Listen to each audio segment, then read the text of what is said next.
अस्सलाम वालेकुम to all of you guys, welcome back in SB classes. आज का जो हमारा लेक्चर रहेगा, ये हम जो ट्रांसपोर्टेशन ऑफ इंडिया पढ़ रहे हैं, जिसमें हमने पहले उठाया लैंड ट्रांसपोर्टेशन। लैंड ट्रांसपोर्टेशन का हमारा लास्ट लेक्चर रहेगा आज, वो रहेगा पाइपलाइन ट्रांसपोर्टेशन। तो इससे पहले हम कौन कौन सा लेक्चर पढ़ चुके हैं? हम पढ़ चुके हैं रोडवेज यानी road transport of India and railways railway transportation of India. तो ये दोनों लैंड ट्रांसपोर्ट हैं, यानी जो लैंड के ऊपर चलते हैं। और तीसरा हमारा जो लैंड पर चलने वाला ट्रांसपोर्टेशन सिस्टम है, वो है हमारा पाइपलाइन ट्रांसपोर्टेशन। लेकिन कुछ चीज़ें यहाँ आप एडवांस में, ये लेक्चर छोटा ही रहेगा, इस पर ज़्यादातर क्वेश्चन नहीं पूछे जाते हैं। जो पाइपलाइन मैन है उनके बारे में नाम पूछा जाता है, ठीक है जी। तो इसके बारे में ज़्यादा नहीं पूछा जाता है, लेकिन यहाँ तर आपको थोड़ा सा डिफरेंस से ही समझ में आ जाएगा। हमने क्या पढ़ा? हमने पढ़ा रोड, हमने पढ़ा रेलवे। क्या पढ़ा? रेलवे। ये दो चीज़ें क्या करती हैं? ये लोगों को भी ट्रांसपोर्ट करती हैं और साथ साथ में हमारे सामान को भी ट्रांसपोर्ट कर लेती है। यानी लोगों को और हमारे ये जो हमारे पास कैरिज होता है, उसको, सामान को इधर से लेकर इधर ट्रांसपोर्ट करती है। उस सामान में चाहे हमारे पास लिक्विड्स हो, ऑयल्स हो, गैसेस हो, अच्छा जी, आपके पास कोई गुड्स हो, है ना, कोई सा भी चीज़ हो, वो ट्रांसपोर्ट होता है इन दो चीज़ों के ज़रिए, और साथ में लोगों को भी ट्रांसपोर्ट करते हैं, ठीक है जी। अब रहा हमारे पास पाइपलाइन जो ट्रांसपोर्टेशन है, ये लोगों को ट्रांसपोर्ट नहीं करता है, गुड्स को नहीं करता है, ये सिर्फ ओनली करता है किसको? पेट्रोलियम को, यानी ऑयल्स को, और नेचुरल गैस को, यानी ऑयल एंड गैस को ट्रांसपोर्ट करता है। क्या करता है?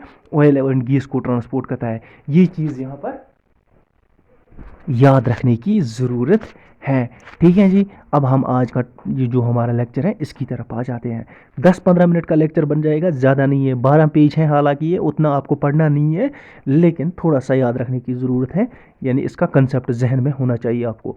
देखो, पाइपलाइन ट्रांसपोर्टेशन क्या करता है? ये लॉन्ग डिस्टेंस ट्रांसपोर्टेशन करता है। किसका? लिक्विड्स और नेचुरल गैस का करता है। लिक्विड और गैस। लिक्विड में अब हमारे पास कौन से लिक्विड की ट्रांसपोर्टेशन होनी ज़रूरी है पाइपलाइन के ज़रिए? आप बोलोगे जैसे हमारे पास पेट्रोल है, अच्छा डीजल है, ये चीज़ें हैं, ये लिक्विड इसको ट्रांसपोर्ट करता है। कहाँ से ट्रांसपोर्ट करता है?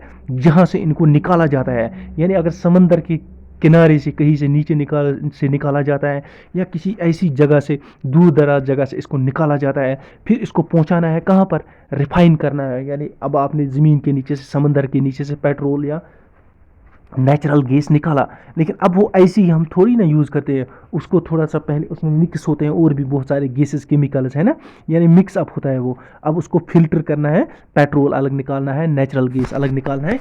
ये सब चीज़ें कैसे पॉसिबल होती है हमारे पास? ये सब पॉसिबल होती है हमारे पास जब हम इसको बड़ी बड़ी इंडस्ट्रीज़ में ले जाते हैं, और वहाँ इसमें क्या हो जाता है? वहाँ इसको करते हैं, फिल्ट्रेशन हो जाती है, प्यूरिफिकेशन हो जाती है, फिर पेट्रोल अलग निकलता है, डीजल अलग निकलता है, अदर लिक्विड जो अलग होते हैं वो अलग, लुब्रिकेंट्स अलग निकल जाते हैं।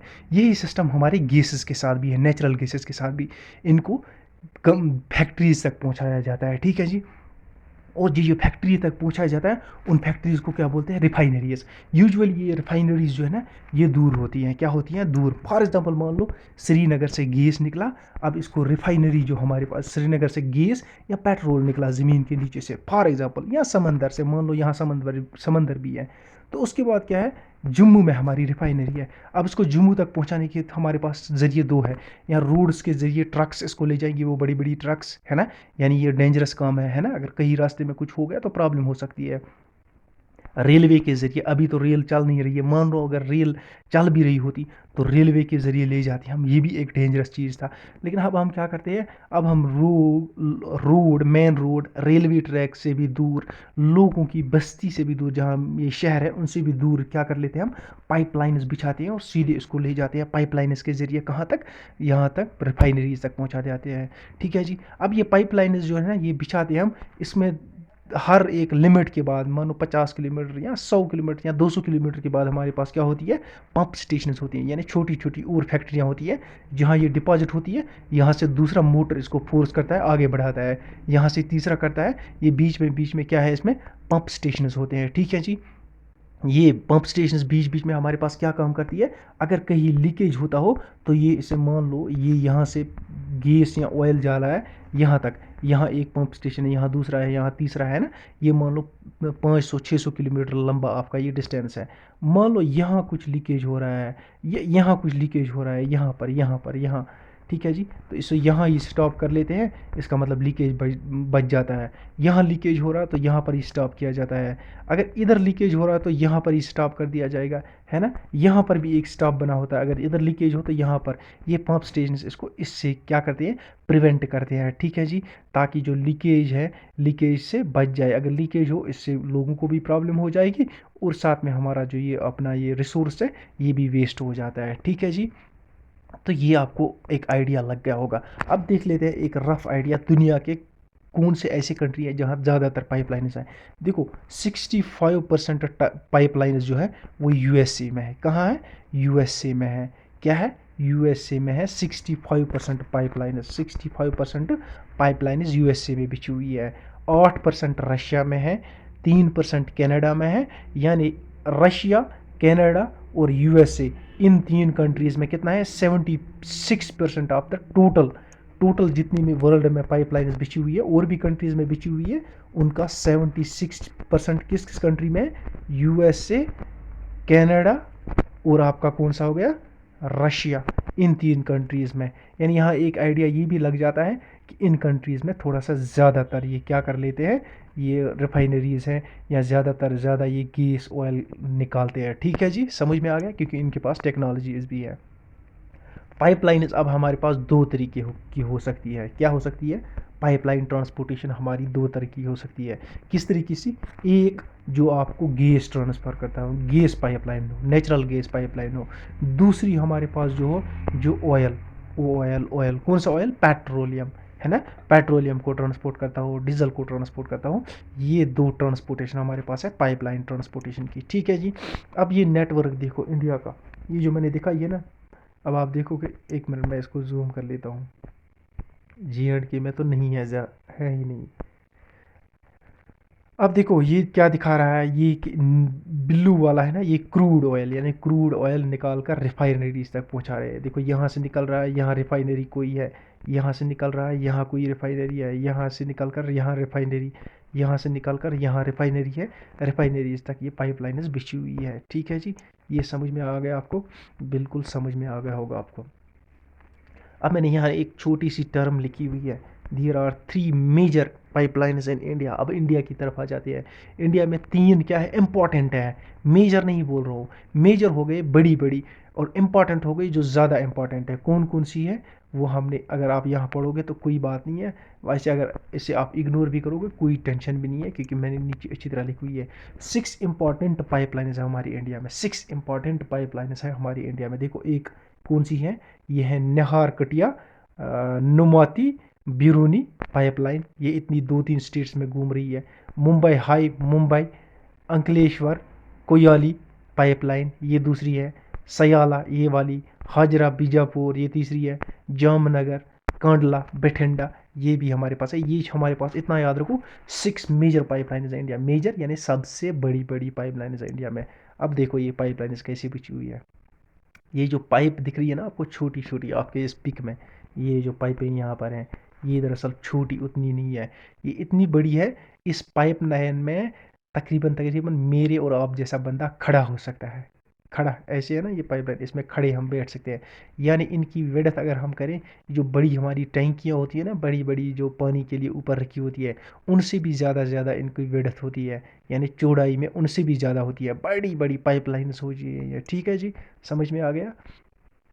अब ये जो ऊपर हमने 6 पाइपलाइनें ऊपर पड़ी है ना, ये देखो, इसमें हम अलग अलग इनको पढ़ लेते हैं, थोड़ा थोड़ा इनके बारे में पढ़ते हैं। आपको सिर्फ याद रखनी है कौन सी पाइपलाइन है और कहाँ पर है, ठीक है जी। बस इतना याद रखने की ज़रूरत है, ज़्यादा याद रखने की ज़रूरत नहीं है। एक है नहार कटिया नुमाती बरौनी पाइपलाइन। क्या है ये, इतने एरियाज़ के बीच में से घूम लेती है। अब देखो इसमें क्या लिखा हुआ है, the first pipeline constructed in India to bring the crude oil from Naharkatiya oil field to नुमाटी। देखो ये इंडिया की सबसे पहले, इसको नंबर पर क्यों रखा है मैंने, इसमें ये याद रखने की ज़रूरत है। इंडिया में जब पाइपलाइन सिस्टम शुरू हो गया, पाइपलाइन ट्रांसपोर्टेशन शुरू हो गया, तो ये सबसे पहली पाइपलाइन थी। कब शुरू हो गया, जब इंडिया ने क्रूड ऑयल निकालना खुद शुरू कर दिया आफ्टर द इंडिपेंडेंस। उसके बाद क्या हुआ, जो पहली पाइपलाइन इन्होंने बिछाई, कहाँ से लेकर, जहाँ से इनका ये क्रूड ऑयल निकला, वहाँ से लेकर कहाँ तक, रिफाइनरी तक। कहाँ से था ये लाती थी निहार कटिया से निकलता पेट्रोल, और ये इनको लाता था ऑयल फील्ड्स। ऑयल फील्ड्स मैंने यानी जहाँ से नीचे से निकलता है ये ज़मीन के नीचे से, उसको नुमाटी तक ले जाती थी। कहाँ तक? नुमाटी। फिर उसको एक्सटेंड करके कहाँ तक ले आया गया? बिरूनी। जो बिरूनी कहाँ पर है? बिहार में है। कहाँ है? बिहार में है। और ये नुमाटी कहाँ है? निहार कटिया नुमार कटी, ये असम। यानी आप कुल मिला के इतना याद रखो, ये जो पाइपलाइन हमारी है ये कहाँ से है? ये Siliguri pipeline transportation Noonmati from Guwahati, ये असम से शुरू होती है। ये असम गुवाहाटी से पहले वेस्ट बंगाल से एक्सटेंड करके फिर दोबारा इसको असम तक लाया गया। ये है हमारे पास कौन सी पाइपलाइन? निहारकटिया नुमाटी बिरूनी पाइपलाइन। कहाँ से? असम से शुरू होती है, फिर वेस्ट बंगाल तक थी पहले, अब इसको एक्सटेंड करके बिहार तक लाया गया है। बिहार में भी क्या है? रिफाइनरी है। यहाँ भी रिफाइनरी है, और साथ में क्या है? यहाँ ऑयल फील्ड है, यानी यहाँ से निकलता है। ठीक है जी। अभी इतना ज़्यादा पढ़ने की इसमें ज़रूरत नहीं है। देखो इसमें प्रोजेक्ट्स में ये बनाया गया है। पहले 1962 में चला गया, फिर एक्सटेंड कर दिया गया 1965 में, 1972 में और एक्सटेंड कर दिया गया, 78 में और एक्सटेंड करके बिहार तक लाया गया है। ठीक है जी। ये है हमारे पास पाइपलाइन नंबर 1। अब हमारे पास आ जाते हैं हम पाइपलाइन नंबर 2 पर। पाइपलाइन 2 जो हमारी है ये कहाँ से लेकर कहाँ तक है? ये मुंबई हाई, मुंबई अंकलेश्वर कोयाली पाइपलाइन है। देखो ये पाइपलाइन जो है ना, ये जो मुंबई से हमारा पेट्रोल निकलता है उसको पहुंचाती है कहाँ तक? इधर एक जगह है कोयाली। क्या है? कोयाली। KOYALI जो लिखा है ये कहाँ पर है? ये गुजरात में है। कोयाली गुजरात में है। कुल मिलाकर इतना याद रखो, ये हमारे पास क्या काम करती है, ये आपको नाम से ही पता चलेगा। ये कोयाली तक हमारे पास पहुंचाती है। क्या पहुंचाती है हमारे पास? Crude oil. क्या पहुंचाती है? Crude oil. कहाँ कहाँ से? कोयाली कहाँ है? गुजरात में। एक यहाँ मुंबई से आता है, क्या आता है? मुंबई से क्रूड पेट्रोल यहाँ कोयाली पहुँचता है। इधर से गुजरात में, गुजरात के दूसरे एरियाओं से आता है, ये पूरा एरिया गुजरात है, और इधर ये कोयाली में रिफाइनरी है, ये इसको रिफाइन करती है। कहाँ कहाँ से पेट्रोल आता है इसमें? क्रूड पेट्रोल आता है, सॉरी आप बोलोगे गुजरात से और महाराष्ट्र के मुंबई से आता है। ठीक है जी। ये देखो ये बड़ी बड़ी पाइपलाइन है। ये देखो ये ऑयल इंडिया कॉरपोरेशन का टैंक है, रिफाइनरी वाला टैंक है, डिपॉजिट जिसमें कर लेते हैं। फिर उसके बाद आता है सयाला कोयाली। यही कोयाली को एक और जगह से आता है। कहाँ से आता है? ये आता है आपके पास सयाला से। देखो important pipeline has been laid down in Salaya Gujarat to Maharashtra via Vir विराग्राम विरम विरमग्राम। अब देखो ये कोयाली है ना, कोयाली को कनेक्ट किया गया किसके साथ? मथुरा के साथ। मथुरा में भी और एक बड़ी रिफाइनरी है, यानी इन दो रिफाइनरीज को एक पाइपलाइन के ज़रिए कनेक्ट किया गया है। उस रिफाइनरी को हम क्या बोलते हैं? कोयाली मथुरा। ऊपर अगर आप मैप में देखोगे ना, ये देखो आप मैप में समझा देता हूँ आपको। ये देखो मुंबई से जा रहा है, ये जगह कोयाली है। गुजरात से आ रहा है, ये जगह कोयाली है। अब ये देखो यहाँ से मथुरा तक कनेक्ट किया है। किसको? ये कोयाली को मथुरा के साथ पाइपलाइन के ज़रिए कनेक्ट किया गया है। इसको क्या बोलते हैं? इसको बोलते हैं कोयाली मथुरा पाइपलाइन, जो हमने ये सयाला मथुरा पाइपलाइन। ठीक है जी। यहाँ तक समझ में आ गया आपको? ये देखो इनको मैं बोलता हूँ पंप सेट, जहाँ जहाँ स्टॉप किया जाता है इसको। ठीक है जी। ये व्हील आपको लगता है ना ये छोटा है, लेकिन ये बहुत बड़ा होता है। इसको 2-2 10-10 आदमी लगते हैं घुमाने में। ठीक है जी। फिर आता है हाजिरा बीजापुर जगदीशपुर। क्या है? Gas pipeline. ये लेकिन गैस पाइपलाइन है, इतना याद रखो। हाजिरा जगदीशपुर जो है, या हाजिरा बीजापुर जो है, ये क्या है? ये आपका क्या है? गैस पाइपलाइन है। और इसे कौन चलाती है? GAIL। GAIL gas authorities of India limited. क्या?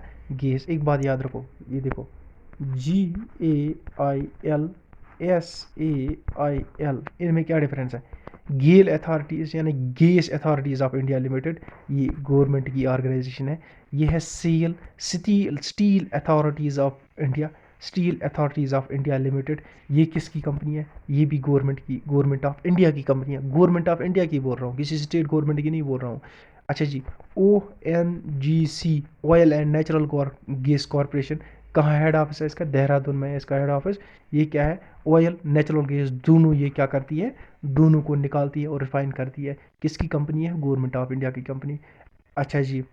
BHEL Bharat heavy electricals limited, ये किसकी कंपनी है? ये गवर्नमेंट ऑफ इंडिया की कंपनी है। और इन कंपनियों में अगर जॉब करने वाला एक छोटा सा भी कोई वर्कर होता है ना, उसकी भी सैलरी हाई होती है, क्योंकि ये सेंट्रल गवर्नमेंट की कंपनियां हैं। बहुत ज़्यादा हाई टेक्निकल लोग ले लेते हैं ये, और इधर कंपटीशन बहुत लगता है, अलग एग्जामिनेशन होते हैं, और इधर सैलरी भी हाई होती है। ठीक है जी। हाजिरा बीजापुर, क्या है? हाजिरा बीजापुर जगदीशपुर गैस पाइपलाइन है ये। ठीक है जी। ये क्या करती है? ये गैस ट्रांसपोर्ट करती है। देखो किन किन एरिया से करती है। ये निकलती है बीजापुर, अच्छा, एंड देखो कौन से, gas authorities of India limited to transport gas.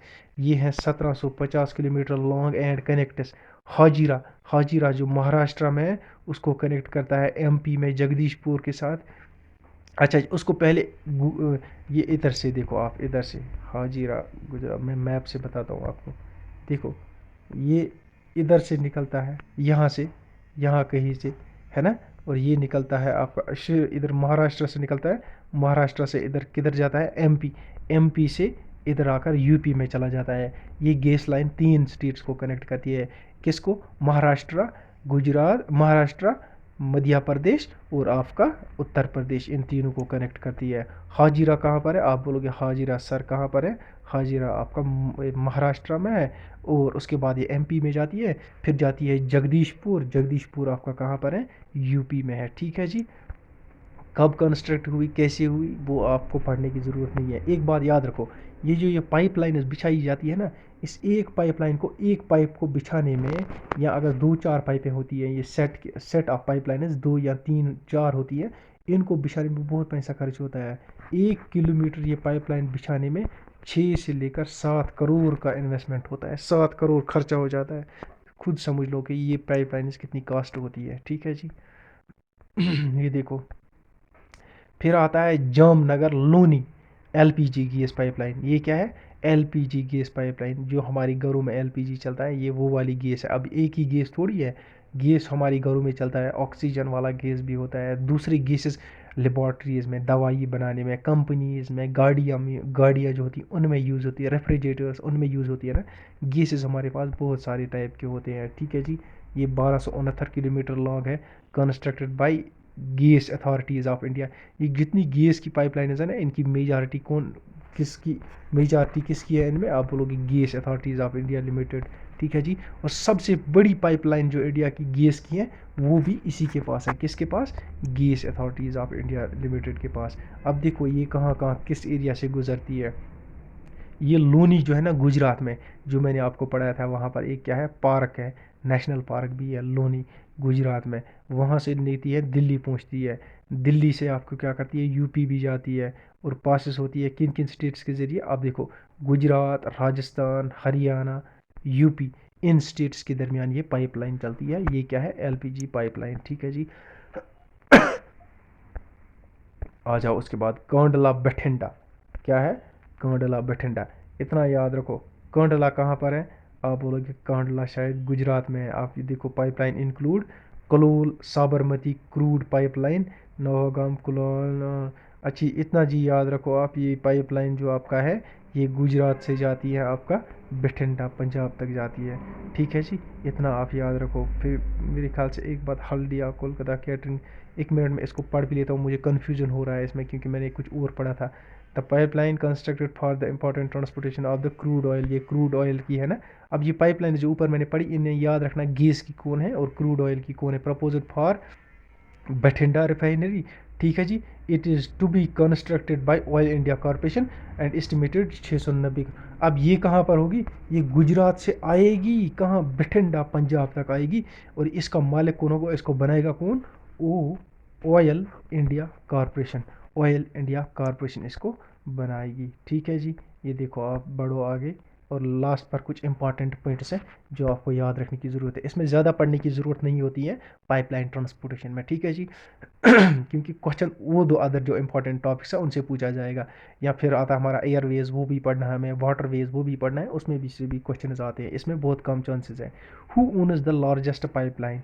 गेल। गेल करता है। कितना लंबा है वो है पर 2300 किलोमीटर। कौन सा है?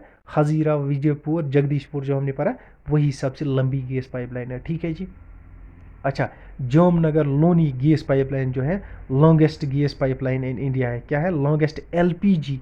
क्या है? Longest LPG. यानी ये जो मैंने इंपॉर्टेंट पढ़ाई ना 6, यही नहीं है, हमारे पास बहुत सारी हैं, लेकिन ये 6 इंपॉर्टेंट हैं जो ज़्यादा इंपॉर्टेंट हैं, जिनमें क्वेश्चन अगर आ भी सकता है सिर्फ इनमें से ही आ जाएगा। एलपीजी की लंबी कौन सी पाइपलाइन है? आप बोलोगे Jamnagar Loni gas pipeline LPG की सबसे लंबी पाइपलाइन है। अच्छा, ओल्डेस्ट पाइपलाइन ऑफ इंडिया कौन सी है? जो मैंने पहले ही आपको पढ़ाया, नाहरकटिया नुमाती बिरोनी पाइपलाइन जो है इंडिया की सबसे ओल्डेस्ट पाइपलाइन है। अच्छा, पहली गैस पाइपलाइन कौन सी इंडिया की? आप बोलोगे वही हाजीरा विजयपुर जगदीशपुर पाइपलाइन जो है, ये पहली इंडिया की क्या है? पहली गैस पाइपलाइन है। ठीक है जी। अब इंडिया को who supplies LPG gas to India? India को एलपीजी सप्लाई कौन करता है? आप बोलोगे बीपीसीएल, यानी Bharat petroleum limited corporation. Bharat petroleum corporation limited जो है, ये इंडिया को क्या करती है? ये इंडिया को सप्लाई करती है एलपीजी गैस। ठीक है जी। तभी लिखा होता है ना उसमें BP, Bharat petroleum short form में। ठीक है जी। अच्छा, who supplies CNG in India? India में सीएनजी कौन सप्लाई करता है? सीएनजी किन में ज़्यादा चलता है? सीएनजी गाड़ियों में चलता है। सीएनजी हमारे पास सप्लाई ज़्यादा कौन करता है? आप बोलोगे गैस अथॉरिटीज़ ऑफ इंडिया, गेल। क्या करता है? गैस अथॉरिटीज़ ऑफ इंडिया, है ना। अपनी डिस्ट्रीब्यूटर, उसके अपनी डिस्ट्रीब्यूटर से कुछ आप इतना याद रखो कि कौन सप्लाई करता है आपका गैस, ये आपका सीएनजी। आप बोलोगे gas authorities of India limited. Biggest refinery India की कौन सी है? आप बोलोगे जामनगर रिफाइनरी जो है इंडिया की, वो सबसे बड़ी रिफाइनरी है। कौन सी चीज़ की रिफाइनरी? आप बोलोगे क्रूड पेट्रोलियम की रिफाइनरी इंडिया में बिगेस्ट कौन सी है? आप बोलोगे जामनगर की। कैपेसिटी लिखने की ज़रूरत नहीं है, याद रखने की ज़रूरत नहीं है, अगर रहता भी है तो कोई बात नहीं है। Where is CNG found in India? CNG India में कहाँ पाया जाता है ज़्यादा? आप बोलोगे almost 70% of the natural gas reservations are found in Mumbai High basins and Gujarat. यानी ज़्यादातर जो हमारे पास जो नेचुरल गैस है ना, वो आपको एक महाराष्ट्र में मुंबई के आसपास वाले एरियाओं में, ठीक है जी, मुंबई हाई हो गया, जो मुंबई के समंदर है ना, वहाँ पाया जाता है। गुजरात में भी पाया जाता है, आंध्र प्रदेश में थोड़ा, तमिलनाडु में थोड़ा, महाराष्ट्र के बाकी एरियाओं में भी थोड़ा पाया जाता है। ठीक है जी। और which company owners the largest pipeline? किस कंपनी के पास सबसे बड़ी पाइपलाइन है इंडिया में? वो भी मैंने आपको आगे पढ़ाया, 2300 किलोमीटर जो अभी पढ़ाया हमने, वो किसके पास है? वो कौन सी है? Naharkatia gas pipeline. वो किसके पास? नाहरकटिया नहीं है, वो दूसरी पाइपलाइन हाजीरा विजयपुर जगदीशपुर पाइपलाइन। और इसका ओनर कौन है? आप लोग की GAIL gas authorities of India. ये अथॉरिटी सारी गवर्नमेंट ने अलग अलग क्यों बनाई है? ताकि कम इंडिया में बूस्ट हो जाए हर एक सेक्टर में, मतलब फैसिलिटियाँ इंक्रीज़ हो जाए, है कि नहीं। इसीलिए हर एक बेसिस पर कभी साल 2 साल के बाद कोई ना कोई नई company government of India launch करती है, इनके हर एक सेक्टर में, है ना, हर एक सेक्टर में। किस लिए?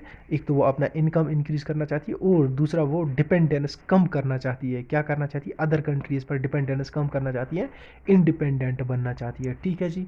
तो आज जो हमारा लेक्चर एंड हो गया, जो लास्ट लेक्चर था हमारा किसके ऊपर?